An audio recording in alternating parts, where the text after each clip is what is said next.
জনগণের শিল্পী তৈরি করতে হবে। সবসময় ছাত্রলীগ, যুবলীগ, আওয়ামী লীগের নেতাকর্মীদের ধরে ধরে এই কাজগুলো নিতে হতো। প্রশ্নের জন্য খুবই ইম্পর্টেন্ট একটা প্রশ্ন করেছেন। এবং ধরেন এই যে আমাদের এখন চেঞ্জটা আমরা কিভাবে বুঝবো, একটা থানা প্রতিনিধি সম্মেলনে সভায় আমরা এই ধরনের ম্যাচিওর কোশ্চেন পাচ্ছি বা অ্যাকচুয়ালি বাংলাদেশের কি কি প্রবলেম আছে এগুলো যে আইডেন্টিফাই করতে পারছে পিপল, এটা দিয়ে আমরা, এটা হচ্ছে ইন্ডিকেশন, চেঞ্জ ফর ইন্ডিকেশন। এখন যেটা আপনি যে প্রশ্নটা করেছেন, আমি নিজে আর্টিস্ট সমাজের মধ্যে বিলং করি। ব্যবহার করে আওয়ামী লীগ তার ফ্যাসিস্ট কাঠামো ছড়িয়েছে, সেটা হচ্ছে শিল্প সবাই বোঝে না। আমি শিল্পী হিসেবে নিশ্চিত করে আপনাদের বলতে চাই, যে চেষ্টা করবে সে শিল্প না সবকিছুই বুঝবে।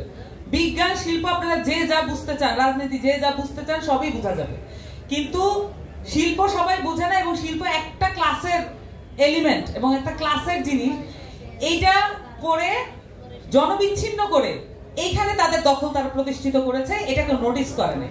এবং শিল্পের মধ্য দিয়ে যখন একটা পেইন্টিং এর মধ্য দিয়ে, একটা গানের মধ্য দিয়ে যখন প্রোপাগান্ডা প্রচারিত হয়, আওয়ামী লীগের প্রোপাগান্ডা, তখন সেটা এমন ভাষায় করা হয়, এমন দৃশ্যায়নে করা হয় যে সাধারণ মানুষ হুট করে দেখে এটাকে ডিটেক্ট করতে পারবে না এটা ফ্যাসিস্ট উপাদান। তো এই যে 53 বছর ধরে এবং গত 15 বছর ধরে বিশেষ করে আওয়ামী লীগের যে দখল ছিল, বিশেষত এখানে শিল্পী সমাজ যদি কোথাও প্রোগ্রাম করতে যেতে চাইতো, কোনো চ্যানেলে যেতে চাইতো, কোনো এক্সিবিশন করতে চাইতো, যদি কোনো ধরনের পাবলিক মনুমেন্ট করতে চাইতো, আমি নিজে ভাস্কর্যের স্টুডেন্ট ছিলাম, কোনো ধরনের এই ধরনের কাজে ইনভলভ হতে গেলে সবসময় ছাত্রলীগ, যুবলীগ, আওয়ামী লীগের নেতাকর্মীদের ধরে ধরে এই কাজগুলো নিতে হতো। এই যে প্রতিষ্ঠাটা করেছে তারা, এটার মধ্য দিয়ে তারা এদেরকে নিজেদের আয়ত্তের মধ্যে নিয়ে এসছে, আওয়ামী লীগ নিজেদের আয়ত্তের মধ্যে নিয়ে আসছে। তাহলে আমাদেরকে কি করতে হবে? আমাদেরকে জনগণের শিল্পী তৈরি করতে হবে।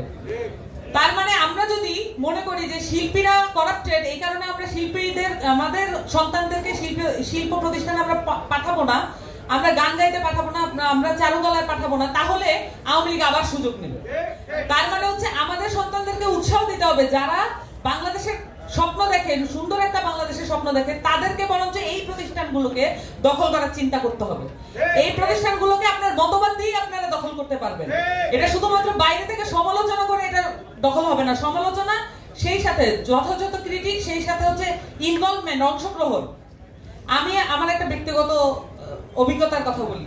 চারুকলায় আমাদের যেই বৈশাখের যে স্ট্রাকচার গুলো বানানো হতো, সেইটা স্ট্রাকচার বানানোর সময় এপ্রিলে একটা বড় সমাবেশ হয়েছিল আলেমদের। তখন পুরো শাহবাগ এবং একদম উদ্যান জুড়ে অনেক আলেম এসেছিলেন এবং অনেক আলেম ভিতরে উকিঝুঁকি দিচ্ছিলেন একটু দেখার জন্য, জিনিসটা ইন্টারেস্টিং, তারা দেখতে চাচ্ছিলেন, কিন্তু চারুকলা থেকে ঢুকতে দেওয়া হয়নি। আমি সেই সময় খুবই মর্মাহত হয়েছিলাম, আমি তখন 3rd ইয়ারের স্টুডেন্ট। আমি খুবই মর্মাহত হয়েছিলাম যে একটা বড় জনগোষ্ঠীকে আমরা চারুকলা থেকে দূরে রাখছি, আবার আরেকটা বড় জনগোষ্ঠী চারুকলা থেকে দূরে থাকছে। আমাদের এই দুইটার মিশ্রণ করতে হবে। এবং আমরা যদি আওয়ামী লীগের দখল এইসব প্রতিষ্ঠান থেকে দূর করতে চাই, এই ধরনের যত প্রতিষ্ঠান আছে, গানের প্রতিষ্ঠান আছে, শিল্পকলা একাডেমি, বুলবুল, ললিতকলা একাডেমি, এই যত প্রতিষ্ঠান আছে, এখান থেকে যদি আওয়ামী লীগের দখল আমরা দূর করতে চাই, আমাদেরকে শিল্প চর্চায় ইনভলভ হতে হবে। এটা একটা কোশ্চেন। আর হচ্ছে আপনার আরেকটা কোশ্চেন ছিল যে বুথ আছে কিনা কোনো।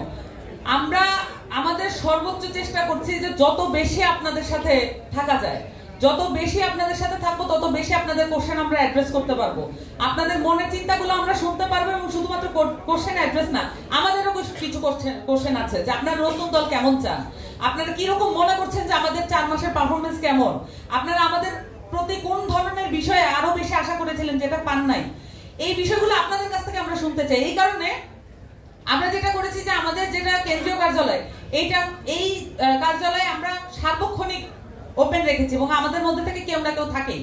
এবং আপনাদের প্রশ্ন আসার সাথে সাথে আমরা সেটা অ্যাড্রেস করার চেষ্টা করেছি, বিভিন্ন সময় বিভিন্ন মানুষের সাথে বসেছি। তবে এটা ঠিক, থানায় আমরা যে পরিমাণ মনোযোগ দেওয়ার কথা ছিল, যে পরিমাণ মনোযোগ দেওয়ার আশা আমাদের ছিল, আকাঙ্ক্ষা আমাদের ছিল, সেই পরিমাণে আমরা সন্তুষ্ট নই।